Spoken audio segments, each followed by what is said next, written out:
का। आपको याद है थोड़े दिन पहले ईरान के अंदर न्यूक्लियर फैसिलिटीज को समाप्त करने के लिए अमेरिका द्वारा बी-2 बॉम्बर विमान से बम गिराए गए थे और उन बमों को जीबीयू कहा गया था। कहा गया था कि ये जो बम है ये बंकर बस्टर बॉम्ब है, जमीन के अंदर गहराई में घुस करके लगभग 200 फीट तक अंदर जा करके ब्लास्ट कर सकते हैं।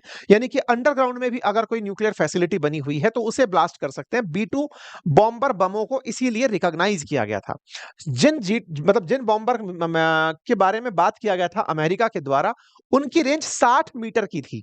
अगर हम अग्नि 5 मिसाइल की बात कर रहे हैं तो वो 100 मीटर की गहराई तक जाकर मार कर पा रही है। ये जो आसमान में होता हुआ नजारा आपको दिख रहा है, ये कुछ और नहीं अपितु आज भारत की रक्षा शक्ति का प्रदर्शन है।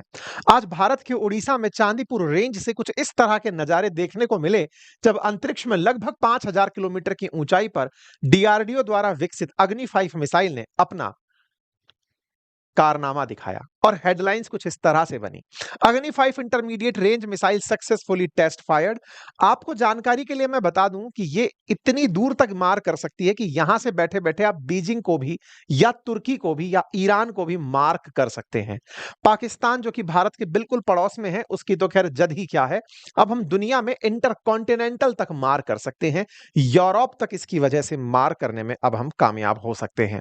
फिलहाल के लिए भारत के द्वारा जिस शक्ति का परीक्षण किया गया है, इसका अंदाजा आप इस बात से लगा लीजिए कि इसी अग्नि 5 मिसाइल को ट्रैक करने के लिए बार बार चीन के द्वारा कई बार जासूसी और टोही जहाज पानी के भेजे गए थे।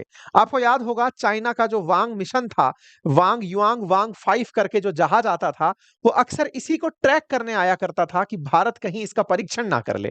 अब चीनी विदेश मंत्री की यात्रा थी और भारत ने उन्हीं के सामने इसका प्रदर्शन लगभग कर दिया है। वो 19 तारीख तक भारत में थे, उनके उड़ते ही हमने इसका परीक्षण कर दिया है।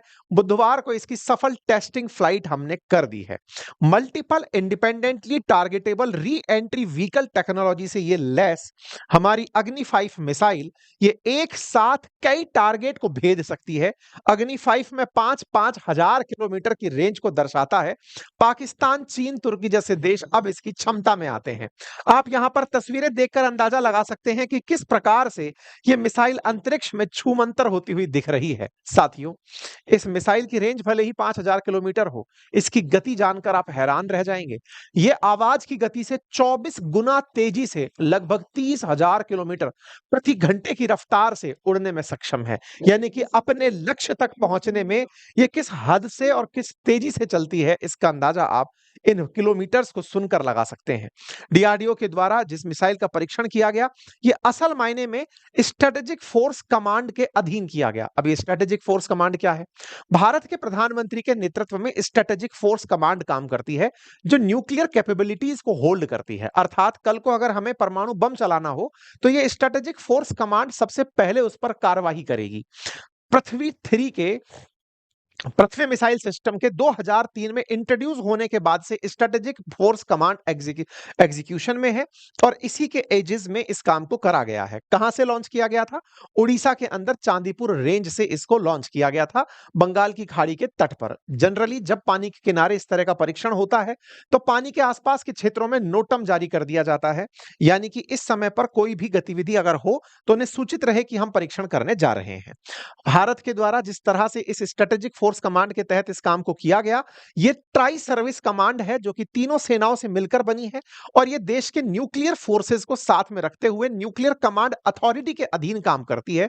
ये अपने आप में पूरी तरह से prime minister, deputy prime minister, इन सबका जो पॉलिटिकल काउंसिल है उसके अधीन, सेक्रेटरीट के अधीन काम करने वाली स्ट्रेटेजिक फोर्स कमांड है, जो अब अग्नि 5 को अपने साथ लेकर चलने वाली है।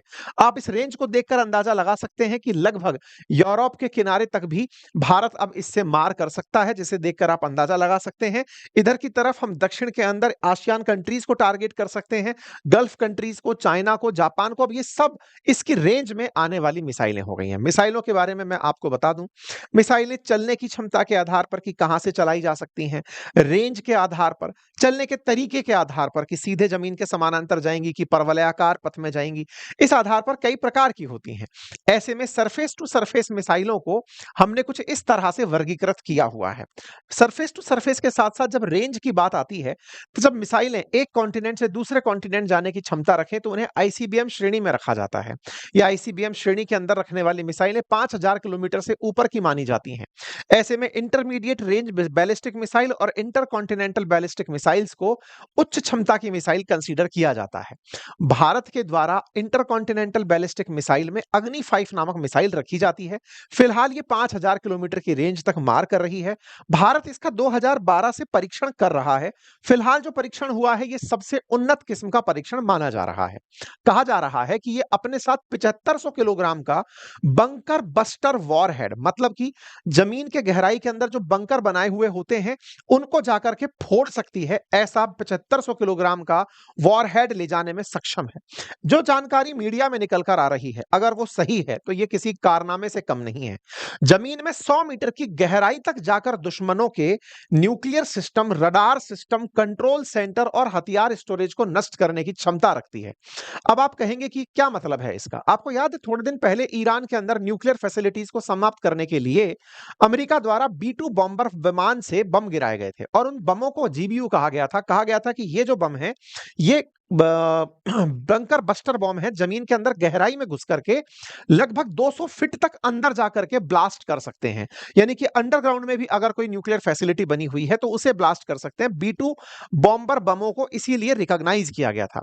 जिन बॉम्बर के बारे में बात किया गया था अमेरिका के द्वारा, उनकी रेंज 60 मीटर की थी। अगर हम अग्नि 5 मिसाइल की बात कर रहे हैं, तो वो 100 मीटर की गहराई तक जाकर मार कर पा रही है। यह अपने आप में एक बड़ा फिगर है। अगर ऐसा करने में वाकई में अग्नि 5 कामयाब होती है, तो निश्चित ही भारत की क्षमताओं को तो विकसित करेगी ही, और दुश्मनों ने जहां भी पहाड़ों में छुप करके अपने ठिकाने बनाए हुए हैं, उन्हें वहां जाकर नुकसान पहुंचाने में सक्षम होगी। यह अपने सिर पर लेकर के वॉरहेड सक्षम होगी। इसके वॉरहेड्स में एक साथ मल्टीपल वॉरहेड भरे जा सकते हैं। मिसाइलें जब चलाई जाती हैं, तो उनके सिराने पर, यानी कि सिर पर, कुछ इस तरह से बॉम्ब्स को रख दिया जाता है और ये मल्टीपल बॉम्ब्स को एक साथ चला सकती है। यानी कि अलग-अलग टारगेट को टारगेट किया जाने की क्षमता इस एमआईआरवी तकनीक के अंदर है। यानी कि इसके अंदर मल्टीपल एंट्री बॉम्ब्स लगे हैं जो अलग-अलग टारगेट को नुकसान पहुंचा सकते हैं। यानी मिसाइल उड़ने के बाद केवल एक टारगेट पर जाए, ऐसी ये अग्नि 5 नहीं है। ये उड़ने के बाद एक से ज्यादा टारगेट्स को निशाना बना सकती है। इस तकनीक के साथ इस मिसाइल को बनाया गया है। अर्थात ये मिसाइल जहां एक और अपनी दूरी के कारण, वहीं दूसरी तरफ अपने साथ में एक साथ कई जगह टारगेट करने के कारण खास है। इतना ही नहीं, जमीन की गहराई में 100 मीटर घुस करके बम फोड़ने के कारण भी इसका महत्व बहुत बढ़ जाता है। जहां इसकी स्पीड की बात हो, तो लगभग 30,000 किलोमीटर प्रति घंटे की रफ्तार से चलने वाली ये मिसाइल हमारे डीआरडीओ द्वारा विकसित की गई है। ये बैलिस्टिक मिसाइल सिस्टम है, 1.5 टन तक का न्यूक्लियर हथियार अपने साथ ले जाने में सक्षम है। और तो और ये कैनिस्टर मिसाइल पद्धति है, अर्थात इसे ट्रक पर लादकर इधर से उधर ले जाया जा सकता है। भारत की इन क्षमताओं के लिए डीआरडीओ का सादुर्भाव, जिसने इस तरह की तकनीक विकसित की, और इस तकनीक की वजह से दुश्मन की निश्चित ही नींद हराम होगी। ये वही तकनीक है जिसके लिए भारत लगातार चीन द्वारा निगरानी किया जा रहा था। चीन बार-बार इसे देख रहा था कि भारत अग्नि 5 का मिसाइल परीक्षण तो नहीं कर लेगा।